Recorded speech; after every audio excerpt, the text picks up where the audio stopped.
HIMARS sent to Ukraine had weapons range secretly reduced.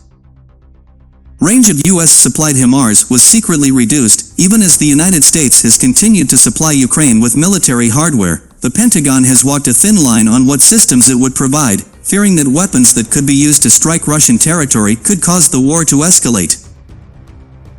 The US military had even secretly modified one of the platforms to ensure that it wouldn't be able to fire into Russia.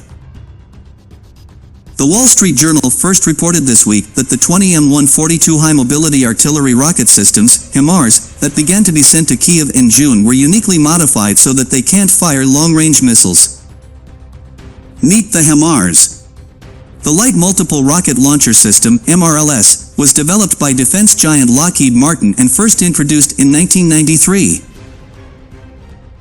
It is one of the most effective mobile rocket launch systems currently in service, and is able to provide 24-hour, all-weather, lethal, close and long-range precision rocket and missile fire support.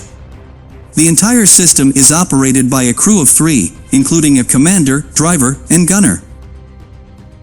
The crew can reload the weapon within 4 to 5 minutes, assisted by an integrated crane.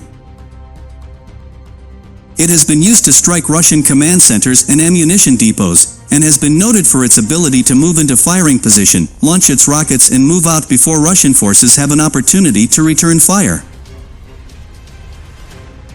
Along with the HIMARS, the Pentagon has also supplied Ukraine with the Guided Multiple Launch Rocket System, GMLRS, a surface-to-surface system used to attack, neutralize, suppress and destroy targets using indirect precision fire, which has a range of 40 miles.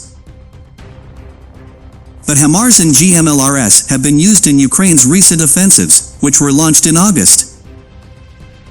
Open range. As part of an agreement with Kyiv, the United States has only been supplying rockets with a range of just over 40 miles. The Ukrainian armed forces used the HIMARS multiple rocket launcher systems in the Zaporizhia region, where it was seen to be a force multiplier for Ukraine in its war with Russia. The U.S. has resisted sending the Army Tactical Missile System, ATACMS, rockets, a surface-to-surface missile, as it has a range that exceeds 180 miles. U.S. officials, who spoke to the Journal on the condition of anonymity, expressed concerns that Ukraine would use the rockets to strike targets within Russia. Kyiv, which has requested the ATMS rockets for months, has vowed that the missile system would only be used to strike targets within Ukraine. Maria Zakharova, the spokeswoman for Russia's Ministry of Foreign Affairs, said in a September briefing the U.S. would cross the red line and become a party to the conflict if it sent longer-range missiles to Kyiv, The Hill reported. Would Ukraine be so brazen? Ukraine has begun to strike the Kremlin's air bases within Russia with drones. 2 were hit in the early hours of Monday morning, while a third Russian airfield was reportedly ablaze on Tuesday. Officials in the Russian city of Kursk, located near the Ukrainian, released pictures of black smoke above an airfield in the early morning hours of Tuesday after the latest strike. Kyiv has demonstrated an ability to penetrate hundreds of kilometers into Russian airspace with these attacks, and has signaled that it sees the bases located within Russia as legitimate targets.